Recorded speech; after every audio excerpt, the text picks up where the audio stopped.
everybody, welcome to Learn It Live with Miss Looney. Today I'd like to give you some reminders about how to take care of your instrument, especially now that the weather is getting a lot warmer. First of all, remember that we never touch our pegs unless we know exactly what we're doing and how to tune them. Please check out my video on how to tune your instrument if you would like to know more information about how to make sure your instrument is the correct pitch. So remembering not to turn the pegs, these are the fine tuners and you shouldn't turn them unless you're actively tuning your instrument. These will not break strings, which is really nice, but if you turn the peg the wrong direction and you go too far, you will break a string using these. So please make sure while your instrument is at home that no little brothers or sisters touch it, and especially that they do not touch the pegs.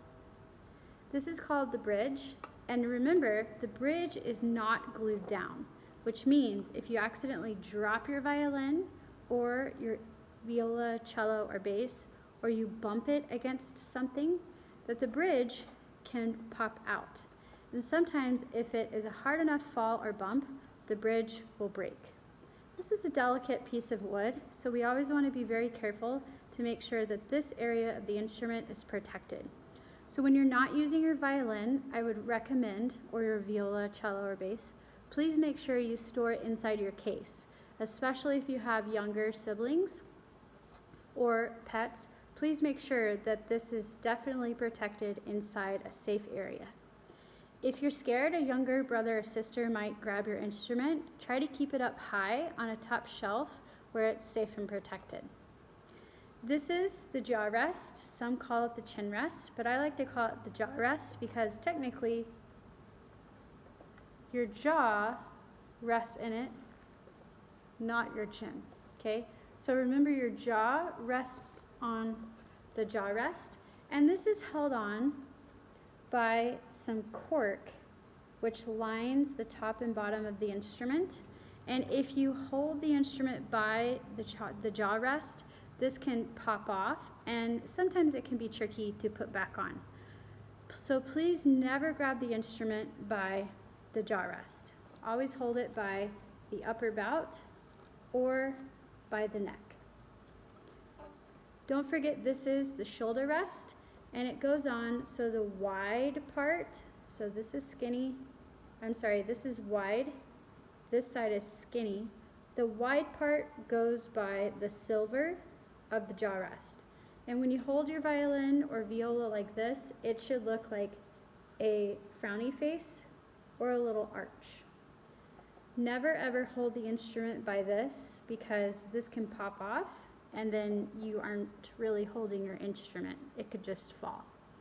So please make sure you always have on your shoulder rest.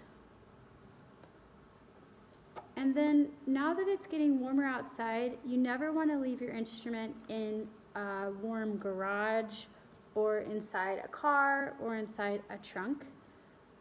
Please make sure you keep it somewhere where you would keep a baby. So I would say inside the house, in a temperate environment where it's not too hot or too cold. The glue on your instrument is a special glue, and oftentimes it comes from animals, and it's more or less activated by heat. And so if it's really warm outside, sometimes these little seams right here can come unglued and it affects the sound. So please make sure your instrument is always in a safe environment and it's not too hot or too cold. This is called the tailpiece, and this holds on the strings, which keeps the bridge on, and the tailpiece is connected to the end button. So please make sure you never grab this tailpiece, because if this comes off or comes apart from the end button, the whole instrument will kind of explode, and it's kind of scary looking.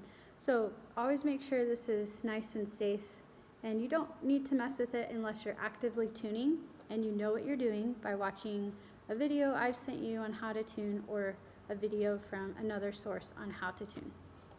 Okay, let's go to the bow. So this is the bow, and as a reminder, this is made from actual horsehair. So our hands have natural oils on them, And we never want to purposefully touch the horsehair because the oils and dirt and grime on our hands can turn the horsehair a black or dark and dingy color. And that will also affect our sound because the areas where it's darker or crusted with dirt and grime and oils, it will not be as playable, so your sound will be affected. The only time that it's safe, I would say, to touch your horsehair is after you rosin. And don't forget to rosin. And be sure you have enough on your bow, because if your bow slides around like an ice skate on your string, generally that means you don't have enough rosin. So after you've rosined your bow and you want to check it, this is the one time you can touch the horsehair. So I take a finger and I just gently swipe at the bottom, and if you see powder, I'd say you're good to go. So I wipe off my finger, swipe at the middle. I see just barely any powder, so I might go a little bit extra there.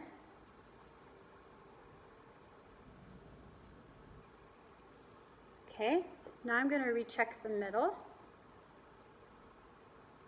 And I definitely see some powder. You may not be able to see it, but I see some on my finger, so I wipe it off.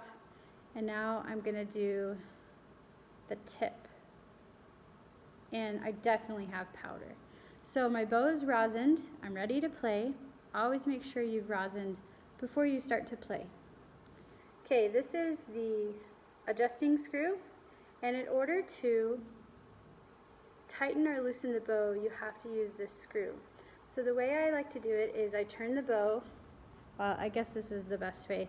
I put the horsehair to the left, and I turn the screw to the left to loosen, and you can watch in the middle of the bow, the horsehair will go closer to the stick, and that's called loosening the hair.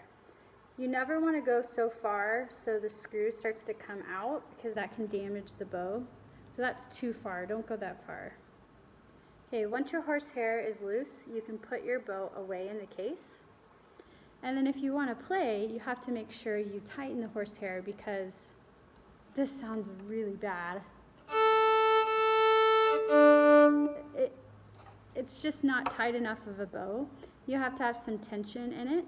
So we turn the horsehair to the left, and now to tighten, we turn the screw to the right, and we watch the middle. And when the middle of the bow has the horsehair about a pinky's width away, not any farther than this, then you're good to go and you can play. Please make sure that your bow is kept in a safe place and not out where it could be stepped on or grabbed by pets thinking it's just a stick, because believe it or not, each bow is quite expensive. They can range on the bottom end from about $50 for a violin bow up to hundreds and thousands of dollars for nicer bows, and a starter bass bow starts at about, I'd say, $150 or so, so we always want to keep them in a safe place and be very careful. If you have strings on the bow that come off, try not to yank them off, just get some scissors and very carefully cut them near the bottom, being careful not to cut any other hairs. So, just as a quick review, your stick, make sure when you put it away, you loosen it.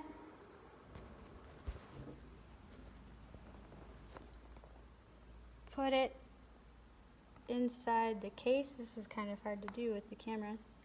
And then make sure that it's always in a safe spot, and don't let any younger brothers or sisters grab your instrument, because it's yours and ultimately it's your responsibility. Thanks for watching, and I'll see you next time.